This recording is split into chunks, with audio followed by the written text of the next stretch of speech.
To fa, babbar magana. Mai sauraro a yanzu haka dai Malam ya fito ya yi magana dangane da shahararren jarumin masana'antar Kannywood ɗin nan, wato jarumi Adam A. Zango dangane da yawan auri saki da ya yi a rayuwarsa wanda aƙalla ya auri mata sama da guda 6, wanda a taƙaice za mu iya ce muku wasu suna ganin cewa jarumi Adam A. Zango ƙaddara ce ta sanya baya iya zama da matansa idan ya aure su.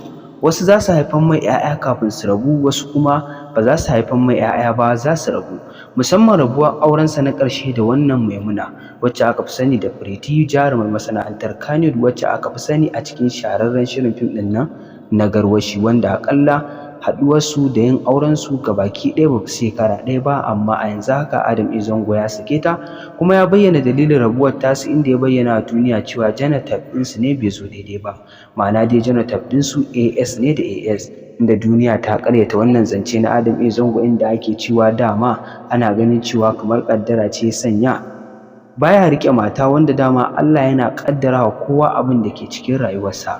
To amma a yanzu haka dai ku saurara ku ji abin da Malam ya yi akan jarumi Adam A. Zango, ma'ana dai saƙo zuwa ga masu irin halin Adam A. Zangon, ba ma iya Adam A. Zangon kaɗai ba, musamman akan rayuwar aure da ma zamantakewar aure da mata idan ka aure su, wanda yanzu haka ka gyara zama za mu sa maka cikakken bidiyon ka saurara.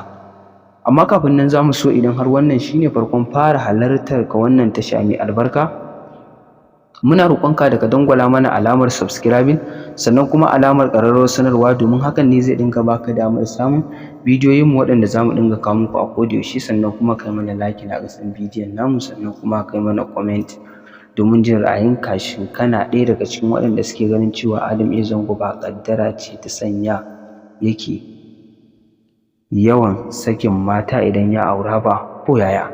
Amma dai za ka gane cikakken wannan bayani ne daga bakin Malam idan ka saurara. A takaice dai ga dai bidiyon nan, ka saurara ka ji da kunnuwanka. Wannan ya ce abokina ya je fira wajen wata yarinya, sai babanta ya ɗauko alƙur'ani ya ce rantse da Allah aurenta ya zo yi ba yaudara zai yi ba. Shi kuma a ranar ya fara zuwa, bai riga ya yi magana har sun fahimci juna ba. Shin ya halatta ya rantse? Abin da ya jawo wannan shine saba wa yadda sunna ta nuna yadda ake neman aure. Fankihuhunna bi izni, tun farko ma ka je ka fara neman izini a wurin iyaye kafin ka fara. Yawanci mutane ba za su gane me hikimar wannan ba. Wani zai ce to da in je in fara magana da ita in fahimci cewa zan samu shiga kafin in je in gaya wa iyayenta, da kuma in gaya wa iyayen daga baya ita kuma ta ki karɓa na, ai gara in fara, in na ga akwai kofa sai in gaya musu. Matsalar da take ciki ita ce Allah bai ba wa mata igiyar aurensu a hannunsu ba wa mata matsayin da Allah bai ba su bane ka je ka fara neman yardarta ita da kanta, saboda galibin mata Allah maɗaukakin sarki ya san hankalinsu bai kai da za su iya gane wani miji ne ya dace da su kansu ba, sai tare da shawara da izinin iyayensu. To idan ka je wurinta ka ɗura mata ra'ayi da tsari, sai ta zo ta hau kujerar sai kai, babanta kuma yana da niyyar ya haɗa ta da wani, amma yana jira sai lokaci ya yi, tun kafin lokacin ya yi kai kuma ka je ka datse shi, ka ci amanan uban. Sai ya zo ya kira ta ya ce inni uridu an unki haka ihdabda tayya hataini, ina son auren maka da wannan. Sai yar ta ce a'a ni baba, ni akwai wanda nake so. Ta ina wancan din ya shigo? Ta bayan gida. Allah ko ya ce wa'tul buyuta min abwabiha. Ka ci amanar baban. Amma idan ka je ka tambayi izini, ai ba shine daurin aure ba. Sai baban ya ce maka a'a sai na yi shawara, shikenan sai ka jira sai ya yi shawara. Na baka izini, sai ka je ka shiga. To wannan kuma sai ka je bata karbe ka ba, shikenan wannan mai sauki ne sai ka bari. Amma in dama kana son ta, na farko fara zuwa ka je kai masa magana, akwai abin da ke nuna alamar kai mai gaskiya ne, don duk mai gaskiya zai zo ta kofa ba zai bi ta baya ba. Abu na biyu shine ya fi kare maka mutunci kai kanka a wurin yarinyar, ta gane cewa tun daga ran da ka zo ba za ta ce sai ta gwada ka ba, tun da ta wurin uba ka zo. Dalili na uku shine ba za ka ha'inci uban ka dagula masa lissafi ba. Ba za ka je ka cura sa wa yarinya soyayya alhali baban a ƙarshe zai zo ya hana maka ba. Ka hutar da kanka wahala, ka hutar da uban. Sana abu na gaba shine in ka je in kana son yarinyar sosai, baban zai iya taya ka duk abin da baban ya sa baki ko kasan za ka fi samu sama da ka yi amfani da karfin ka kai kanka.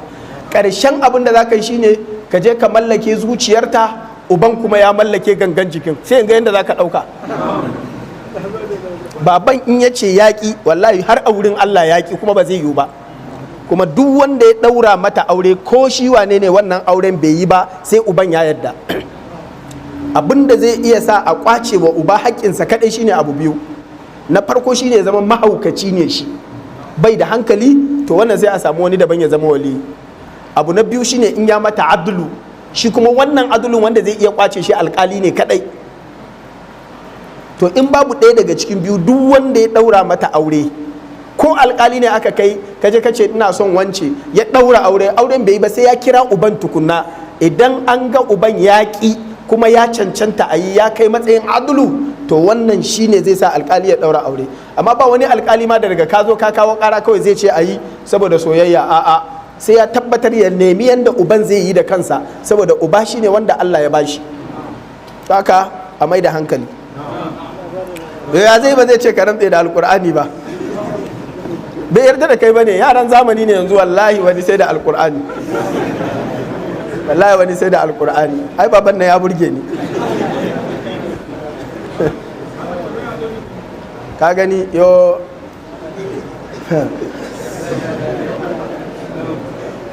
da na zo neman mata ta ɗayar,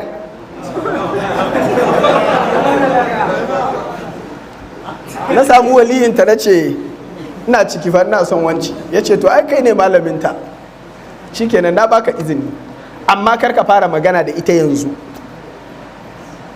Na ce sai yaushe?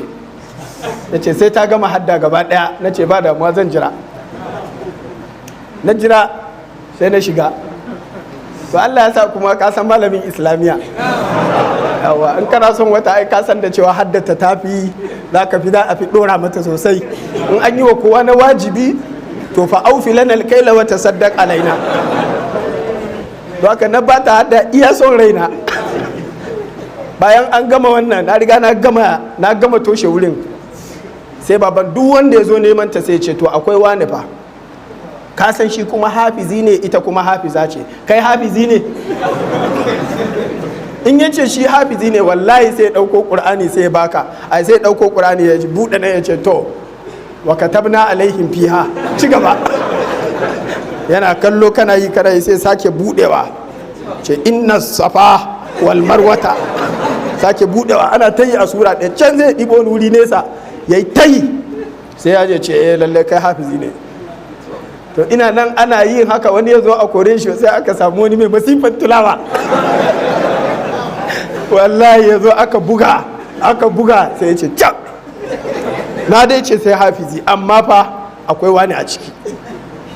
To haka na baka izini ka shiga, amma bari in tambaye shi. Wallahi ko bawan Allah nan da amana sai ya nemo ni, sai ce akwai wani ya zo, na gwada shi kuma wallahi ya ci jarabawa, ya ce zai shiga. Annabi sallallahu alaihi wasallam kuma ya ce sai da izinin wanda ya fara zuwa na farko. Don haka ka ba da izini? Na ce wallahi na ba da izini, ai na yadda da kaina. Tuni na buge shi malam.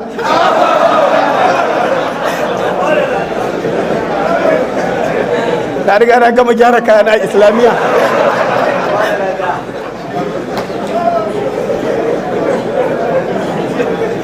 Tana nan muna godiya ga Allah, har ta haifi wasu alarammomin ma.